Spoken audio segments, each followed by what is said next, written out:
गीता के चतुर्थ अध्याय का महत्व बताते हुए श्री भगवान जी कहते हैं, सुनो, भागीरथी के तट पर वाराणसी बनारस नाम की एक पुरी है। वहाँ विश्वनाथ जी के मंदिर में भरत नामक एक योगीनिष्ठ महात्मा रहते थे, जो प्रतिदिन आत्मचिंतन में तत्पर हो आदरपूर्वक गीता के चतुर्थ अध्याय का पाठ किया करते थे। उनके अभ्यास से उनका अंतःकरण निर्मल हो गया था। वे शीत उष्ण आदि द्वेदों से कभी व्यथित नहीं होते थे। एक समय की बात है, वे तपोधन नगर की सीमा में स्थित देवताओं का दर्शन करने की इच्छा से भ्रमण करते हुए नगर से बाहर निकले और वहाँ बेर के 2 वृक्ष थे। उन्हीं की जड़ में विश्राम करने लगे। एक वृक्ष की जड़ में उन्होंने अपना मस्तक रखा था और दूसरे वृक्ष के मूल में उनका एक पैर टिका हुआ था।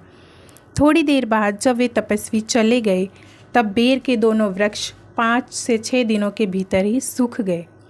उनमें पत्ते और डालियां भी नहीं रह गई थी। तत्पश्चात वे दोनों वृक्ष कहीं ब्राह्मण के पवित्र गृह में 2 कन्याओं के रूप में उत्पन्न हुए।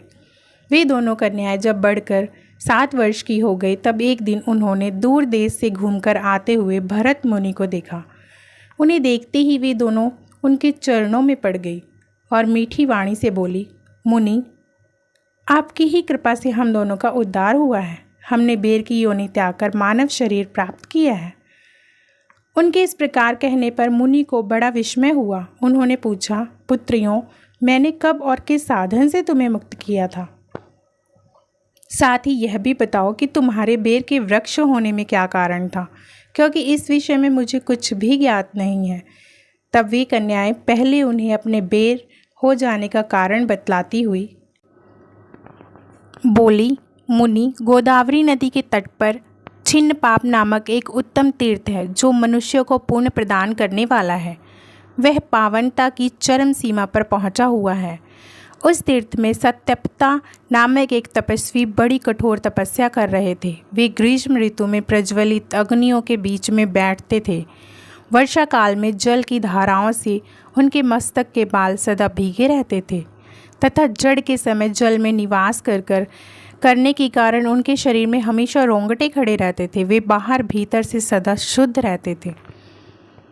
समय पर तपस्या करते तथा मन और इंद्रियों को संयम में रखते हुए परम शांति को प्राप्त कर आत्माओं में ही रमण करते थे। वे अपनी विद्वत्ता के द्वारा जैसा व्याख्यान करते थे, उसे सुनने के लिए साक्षात ब्रह्मा जी भी प्रतिदिन उनके पास उपस्थित होते थे और प्रश्न करते थे। ब्रह्मा जी के साथ उनका संकोच नहीं रह गया था।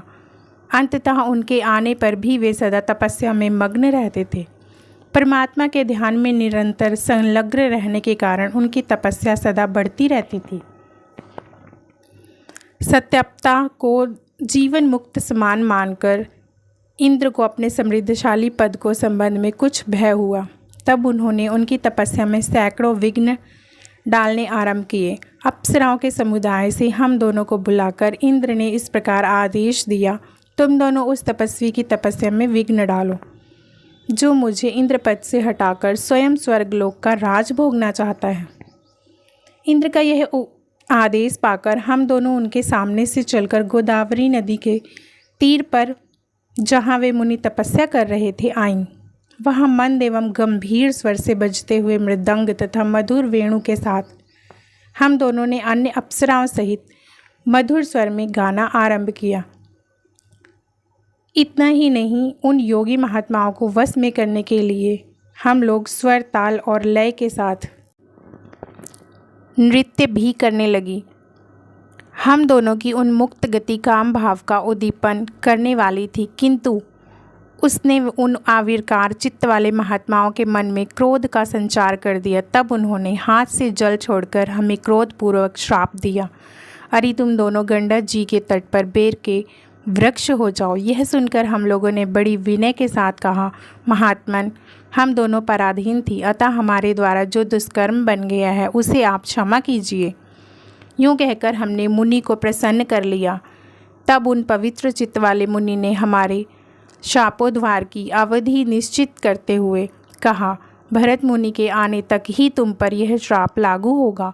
उसके बाद तुम लोगों का मृत्यु लोक में जन्म होगा और पूर्व जन्म की स्मृति बनी रहेगी।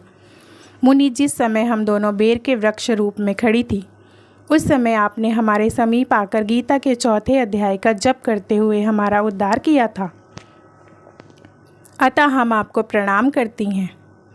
आपने केवल श्राप से ही हमें मुक्त नहीं किया, इस भयानक संसार से भी गीता के 4th अध्याय के पाठ द्वारा हमें मुक्त कर दिया है।